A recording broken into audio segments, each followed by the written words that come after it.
Zombie apocalypse.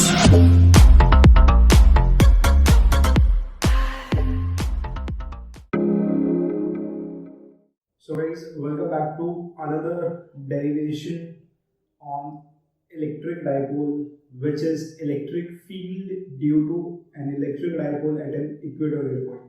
और equatorial point का दूसरा नाम होता है ड्रॉडॉक पोजीशन, बट मेनली जो डेरिवेशन आई हुई है ये इसी नाम से आई हुई है एट एन इक्वेटोरियल पॉइंट. सो अगर आपने बिफोर स्टार्टिंग एज यूजुअल अगर आपने मेरे चैनल को अभी तक सब्सक्राइब नहीं किया है तो प्लीज़ चैनल को सब्सक्राइब कीजिए. अगर आपको ये वीडियो अच्छी लगे तो प्लीज़ वीडियो को जरूर लाइक कीजिए, कमेंट कीजिए और शेयर कीजिए. Now let's start a derivation which is electric field due to dipole at an equatorial position. देखिए, इससे पहले वाली वीडियो में हमने इलेक्ट्रिक फील्ड निकाली है किस डाइपोल की वजह से ही, किस पे, किसी भी एक्सियल पॉइंट पे. नाउ सेम हम निकालेंगे कौन से पॉइंट पे इस बार, इक्वेटोरियल पॉइंट पे. डिफरेंस क्या है, एक्सियल पॉइंट था उसकी एक्सिस के अलाउंग. देखिए, इक्वेटोरियल पॉइंट बेसिकली कौन सा पॉइंट होता है, इक्वेटोरियल पॉइंट वो पॉइंट होता है जो डाइपोल के सेंटर से परपेंडिकुलर डिस्टेंस पे होता है. तो हमने एक डाइपोल कंसीडर करा -q जिसमें चार्जेस हैं और सेपरेशन कितनी है यहाँ पे 2 है. तो O इस डाइपोल का सेंटर माना, जैसे बिल्कुल वहां पे हमने माना था, और इस डाइपोल के सेंटर से एक परपेंडिकुलर डिस्टेंस पे ऊपर की तरफ हमने एक पॉइंट कंसीडर कर दिया P, और इसकी डिस्टेंस हमने कितनी मान ली, बिल्कुल वही नोटेशंस यूज करूंगा जो लास्ट वीडियो में इससे पहले वाली वीडियो में मैंने कवर अप की हुई है. तो कितनी डिस्टेंस पे मान लिया हमने इसको x, तो इसके डिस्क्रिप्शन में यहाँ पे नहीं लिख रहा हूँ बट आपको देख जाएगा डिस्क्रिप्शन. तो कुछ इस तरीके से यहाँ पर कि let us consider an electric dipole. हमने एक इलेक्ट्रिक डाइपोल कंसीडर करा जिसमें दो चार्जेस है -q, सेपरेशन है 2 है, O सेंटर है, और इस सेंटर से x डिस्टेंस पे आपने पॉइंट P बना, और ये पॉइंट P कहां राइट करेगा, इक्वेटोरियल पोजीशन पे, मतलब कि इक्वेटोरियल पॉइंट है. Okay, that is this. अगर अब डेरिवेशन में आप जरा ध्यान देखिएगा, हमें इलेक्ट्रिक फील्ड निकालनी है इस P पॉइंट पे. तो इस P पॉइंट पर इलेक्ट्रिक फील्ड कौन कौन मारेगा, यार -q मारेगा और +q मारेगा. Got it. अब इलेक्ट्रिक फील्ड की डायरेक्शन निकालने के लिए, अब तक तो आपको ये याद हो चुका होगा यार कि इलेक्ट्रिक फील्ड की डायरेक्शन निकालने के लिए आप हमेशा किसका यूज करते हो, टेस्ट चार्ज का. Now I will recommend you, आप यहाँ पे टेस्ट चार्ज को सिर्फ एक इमेजिन करके चलो, बट फिर भी मैं लिख के चलूंगा यहाँ पे कि यहाँ पे एक टेस्ट चार्ज रखा हुआ है, and that is test charge मतलब क्या रखा हुआ है यहाँ पे, q0 रखा हुआ है. ठीक है, कुछ इस तरीके से. नाउ अगर आप यहाँ पे देख पा रहे हैं तो यहाँ पे कुछ ना कुछ एंगल बन रहा है. यहाँ पे लेट्स सपोज एंगल कितना बन रहा है, थीटा. ओके, और देयर इज दिस थिंग, ये x है, ये a है. लेट्स सपोज ये r है और ये r किसके बराबर आएगा, यहाँ पे ये a है, ये x है. तो by Pythagoras theorem r is equals to √a² plus x². ठीक है, अब जरा ध्यान देखिएगा वापस, ये x है, ये a है, तो ये भी r होगा, और ये r भी किसके बराबर होगा, √x² प्लस a² के. तो यहाँ पर भी एंगल कितना बनेगा, यहाँ पर भी एंगल कितना बनेगा, थीटा.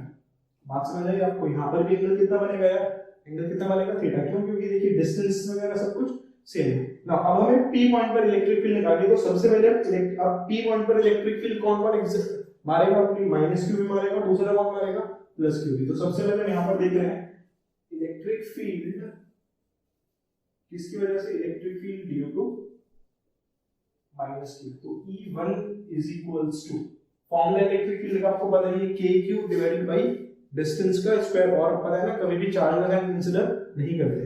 तो it will be E1 is equals to kq by distance कितनी है, r².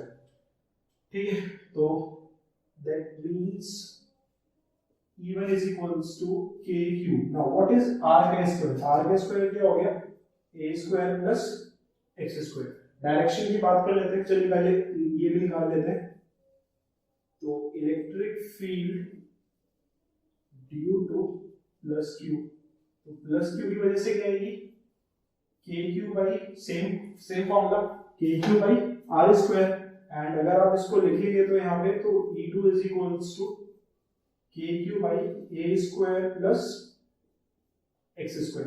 ये भी सेम आ गया यहाँ पे. तो इससे बाय द वे आप यहाँ पे ये देख सकते हैं कि सिंस E1 किसके बराबर है, E2 के. Since therefore E1 is equals to E2. ये यूज होगा यहाँ पे, E1 is equals to E2. Direction की बात कर लेते हैं, ये नेगेटिव है तो नेगेटिव टेस्ट चार्ज को हमेशा अपनी तरफ क्या करेगा, अट्रैक्ट. तो ये जो E1 है ये E1 लगेगा इस तरफ। अगर मैं इसको थोड़ा सही से लगाऊं यहाँ पे, तो ये जो E1 है ये लगेगा इस तरफ ना। E2 की बात करते हैं, ये पॉजिटिव है, ये भी पॉजिटिव है, तो पॉजिटिव पॉजिटिव को क्या करेगा, रिपेल। तो ये E2 लगेगा आपका इस तरफ। इतना समझ आया यहाँ पे आपको इवरेजिव नहीं। अब देखिए, अब जरा थोड़ी समझने वाली बात यहाँ पर ये है कि अगर दो वेक्टर्स सेम डायरेक्शन में होते हैं तो हम उन दोनों वेक्टर्स को क्या करते हैं, हमेशा ऐड, ऑपोजिट में होते हैं तो माइनस करते हैं, किसी एंगल पर होते हैं तो हम रिजल्टेंट वाला फॉर्मूला लगाते हैं या फिर कंपोनेंट्स करते हैं। क्या ये सेम डायरेक्शन में है यहाँ पे, नहीं। ऑपोजिट में है, बिल्कुल नहीं है। एंगल पर है, यस एंगल पर है। सवाल उठता है कितने एंगल पर है। अब जरा आप ये वाला एंगल देखिए, ये वाला ये वाला जो इन दोनों के बीच में एंगल बन रहा है, ये एंगल कितना होगा, सोचने वाली बात है। अगर आप यहाँ पे ट्रायंगल की प्रॉपर्टी लगाएंगे, एक्सटीरियर एंगल वाली प्रॉपर्टी लगाएंगे, ये थीटा ये थीटा, तो ये टोटल एंगल कितना बनेगा यहाँ पे, this total angle will be equals to कितना, विल बी इक्वल्स टू कितना, 2 थीटा। बात समझ आई आपको ना। इसका मतलब E1 और E2 जो है वो किसी एंगल पर लग रहे हैं, और वो एंगल कितना है दोनों के बीच में, 2 थीटा। तो हम यार क्या ये वाला फॉर्मूला लगा सकते हैं फिर, under root of a square plus b square plus 2ab cos theta, क्या लगा सकते हैं यहाँ पे। बट देखिए इसको ट्राई करके, बट इसके अलावा एक सिंपल मेथड मेरे पास है। हम क्या करें यहाँ पे, हम करें E1 और E2 के कंपोनेंट्स, उससे बहुत इजी डेरिवेशन हो जाएगी। तो कंपोनेंट जब हम करेंगे तो इधर एंगल बन रहा है कितना, 2 थीटा।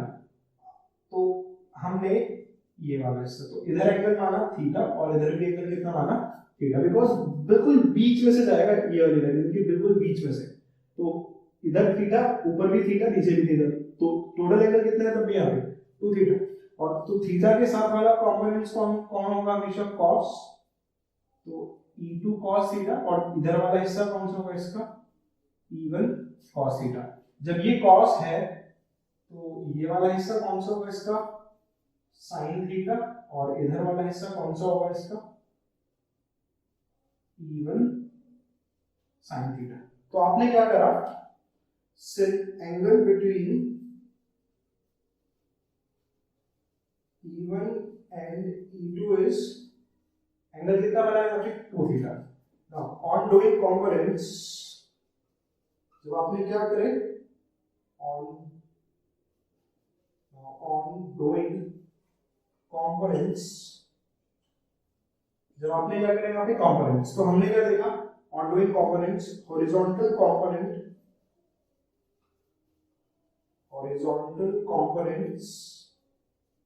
Will add up. तो हॉरिजॉन्टल कंपोनेंट्स ऐड हो जाएंगे, क्यों, क्योंकि देखो ना, ये दोनों E2 cos थीटा और E1 cos थीटा किस डायरेक्शन लग रहे हैं, जैसा कि आप देख पा रहे हैं बहुत आराम से, दोनों किस डायरेक्शन लग रहे हैं, सेम डायरेक्शन में। जबकि E2 sin थीटा और E1 sin थीटा कहां लग रहे हैं, ऑपोजिट डायरेक्शन में, मतलब एक दूसरे के बिल्कुल ऑपोजिट। तो हॉरिजॉन्टल क्या हो जाएंगे, add up, and vertical components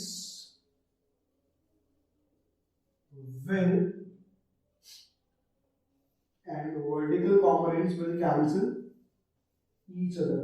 तो हॉरिजॉन्टल कंपोनेंट्स हो गए ऐड एक दूसरे के साथ, लेकिन जो ये वर्टिकल कंपोनेंट्स हैं ये एक दूसरे को क्या कर देंगे, यहाँ पे कैंसिल आउट। रीजन मैं बता देता हूँ, देखिए जैसा कि आप जानते हैं कि E1 किसके बराबर है, E2 के। E1 E2 के बराबर है, देखिए ये एक वेक्टर इस तरफ, एक वेक्टर इस तरफ, तो ये दोनों क्या करेंगे, एक दूसरे को कैंसिल आउट करेंगे। तो देयरफॉर, अब यहाँ पे कुछ इस तरह इसको लिखेंगे, देयरफॉर E एक्सियल, मतलब जो सॉरी एक्सियल नहीं है, इक्वेटोरियल है। देयरफॉर E इक्वेटोरियल, जो हमारी यहाँ पे नेट इलेक्ट्रिक फील्ड आएगी, E equatorial is equals to, दोनों क्या हो जाएंगे ऐड, तो E1 cos theta plus E2 cos theta. जब अब ये दोनों यहाँ पर ऐड होंगे तो E इक्वेटोरियल, तो ये किसके बराबर आ गया, 2E1 cos थीटा के। क्यों आ गया, क्योंकि जैसे मैंने बताया हुआ है कि भाई E1 किसके बराबर है, E1 किसके बराबर है, E2 के बराबर। तो E equatorial is equals to 2E1 cos theta. तो 2 into what is E1? E1 is KQ